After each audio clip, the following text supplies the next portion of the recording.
Hi అండి, ఈరోజు చపాతీ చేసుకుందాం. చపాతీకి ఫస్ట్ చపాతీ పిండి తీసుకుని ఇందులో సాల్ట్ వేసుకోవాలి, సరిపడా సాల్ట్. ఇది చపాతీ పన్నీర్ గ్రేవీ చేసుకుందాం. దీనికి ఫస్ట్ చపాతీ పిండి ఇలా కలుపుకోవాలి. కలుపుకొని ఇందులో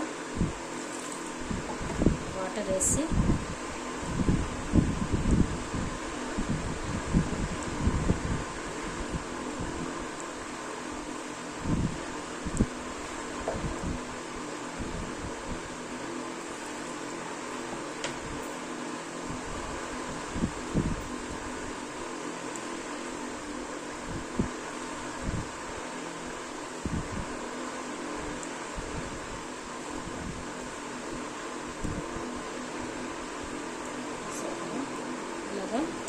పిండి చక్కగా ఎంత కలుపుకోవాలి.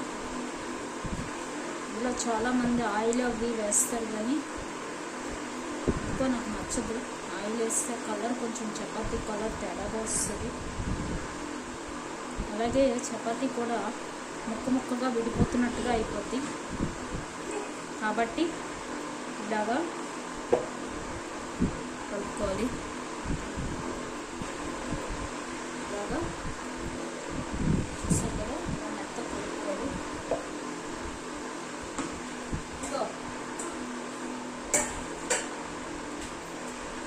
స్పూన్ ఇలా ఎంత మెత్త కలుపుకుంటే చక్కగా చపాతీ అంత వస్తుంది. ఇది మనం ఒక గంట నానేస్తే చాలు, ఒక అరగంట నానిచ్చినా చాలు, నీట్గా వచ్చేస్తుంది. ఇందులో నేను ఏమీ వేయలేదు, సాల్ట్ వేసి కలిపేసాను అంతే. ఆయిల్ పాలు అంటారు కానీ అంత ఏమీ వేయట. చేసేటప్పుడు ఒకసారి మెదాయించుకుంటే సరిపోద్ది.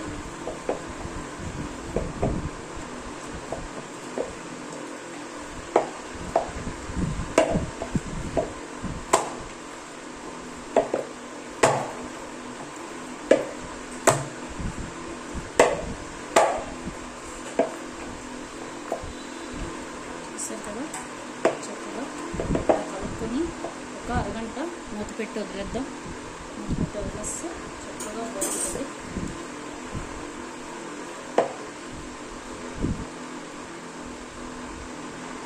అంతేనండి, చపాతీ పిండి కలిపేసుకున్నాం. తర్వాత బటర్ మసాలా కూడా చేసుకుందాం. ఇప్పుడు కొంచెం పలచనైనట్టు ఉంటే కనుక కొంచెం పిండి వేసుకోవచ్చు. అలాగా పిండి వేసుకుని కొంచెం చేసుకుంటే సరిపోతుంది. బాగా మెదాయిస్తాం కాబట్టి అప్పుడు కూడా కలుపుకోవచ్చు కొంచెం పిండి.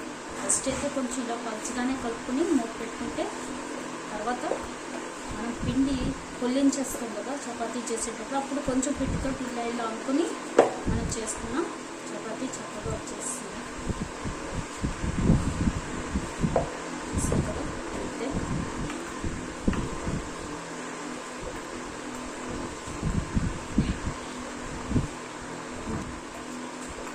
ఇలా కలిపేసుకుని మూత పెట్టేసి ఒక హాఫ్ అన్ అవర్ ఉంచేద్దాం.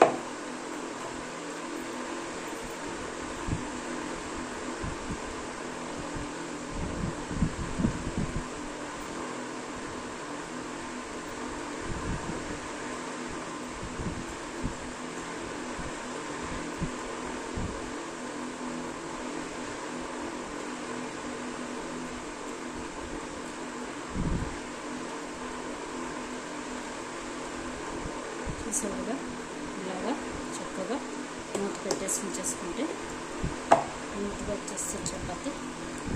అంతేనండి, మీరు కూడా ట్రై చేయండి. Thank you.